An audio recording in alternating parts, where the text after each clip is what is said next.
Gambie bon banque mondiale bu taxawee bu fonds monétaire international taxawee le pays risque de sombrer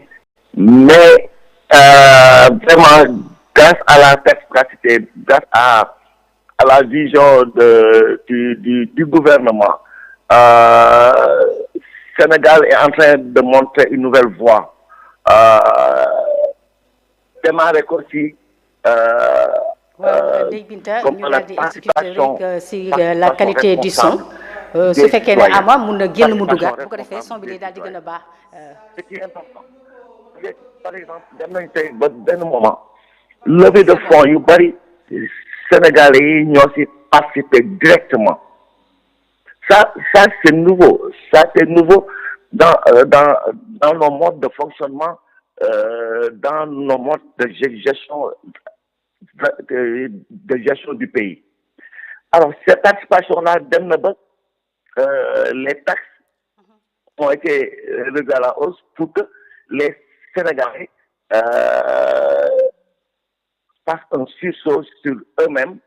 pour ñu xam ni bu ñu bëggee régler suñuy problème bopp nañu yaakaar suñu bopp ba pare. Je crois que c'est le type de discours que le premier ministre Ousmane Sonko a longtemps tenu et ça a porté ses fruits. Beneen bi mu def mooy bi mu demee en Italie il s'est adressé directement aux Sénégalais de la diaspora wax leen ni leen da ngeen war a participer, da ngeen war a contribuer si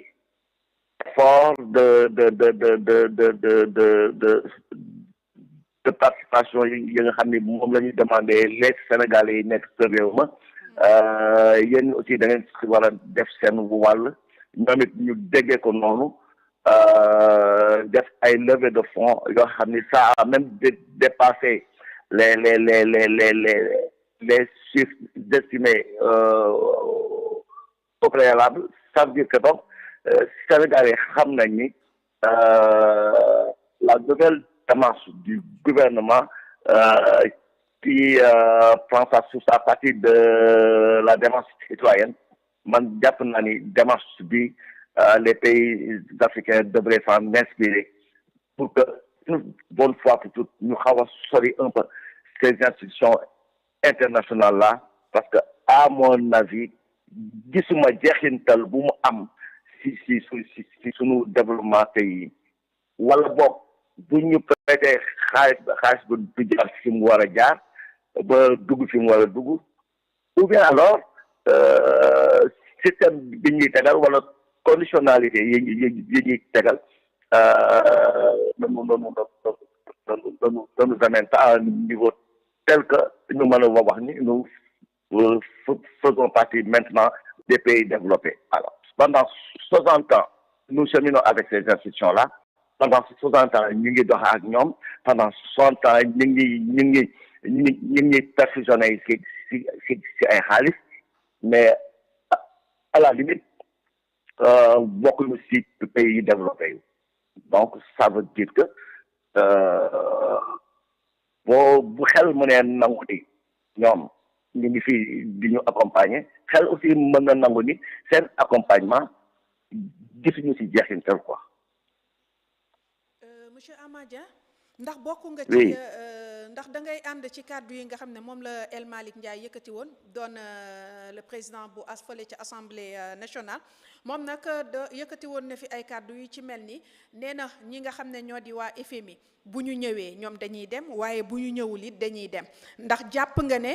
Sénégal mën na dem sans FMI monsieur Amadia.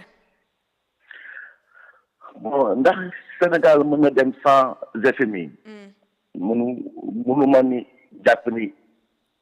pour le moment mën na nekk parce que nous avons toujours besoin de ces institutions de ces internationales parce que ñoom ñooy tax ba réew yi nga xam ne ñoo ko seq feneen foo mën a dem bëgg a leb dañuy sukkandiku ñoom si bon de sortie comme ni ma ko mën a résumé pour que ñoom ñu mën la lebal mais si tey nous le Sénégal a réussi à mobiliser 1779 milliards loolu dafay démontrer benn affaire mooy qu'un État peut se financer localement à grande échelle maanaam tey réew mën na sukkandiku si ay xalaatu boppam ba financer boppam lu toll nii xam nga te du yàq dara si digganteem ak bi muy am ak fonds monétaire te tey xam nga xoolal dette bi ñu dette biñ fi wax problème dette biñ fi wax malgré les charges exponentielles malgré les charges lourdes yi mu peser sur l'économie nationale mais ce gouvernement-là paye les salaires régulièrement. Il n'y a aucun retard de salaire noté dans l'administration. Les fonctionnaires perçoivent leur salaire. Et pourtant, nous continuons de faire des vies. Pourtant, les ballots sont khali. Mais ça veut dire que nous, tout Chacal mën na nangu ni dinañ dem ba dootuñu yaakaar topp si fonds monétaire parce que ñu di bu bien def nañ fi 20 mois bientôt 2 ans mais pendant tout ce temps-là l'FMI n'a pas mis un sou pour les accompagner et pourtant ñu ngi fay les dettes yi nga xam ni fonds monétaire ñu koy réclamer mu nekk ay milliards ñi ngi fay fonctionnaire comme je l'ai dit réew mi mi ngi dox les investissements au niveau nu ko tuddee du patrimoine routier ñu koy redémarrer les grands chantiers ñu koy relancer le pétrole l'essence a été diminué loo xam ni depuis presque 20 ans kenn musu la wàññee nii France bi les denrées de nécessité wàññi ko ceeb bi ñu wàññi ko dawlin bi ñu wàññi ko mais franchement nag lii nag ku ko gis nga war a mën a nangu ni ñi nag ñu ngi liggéey wax dëgg yàlla ñu ngi parce que lii ñuy def nii bu leen ko liggéey bu ñu liggéeyul woon lii duñ sa agsi nii quoi parce que duñ sax mën mais ça veut dire que ñu ngi liggéey maintenant si mu xawee sooxe mooy le BTP maanaam le secteur du BTP dañ ko war a raviver gën koo dooleel nag parce que nag c'est le privé mooy tax parfois ba nguur di souffler un peu mais le privé est dans une situation morose loolu moom wax dëgg yàlla dëgg la maintenant yaakaar naa ni ce gouvernement là doit faire un effort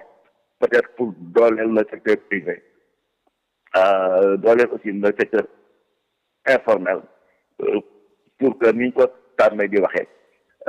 l'argent puisse circuler parce que c'est vrai que tey ñi ngi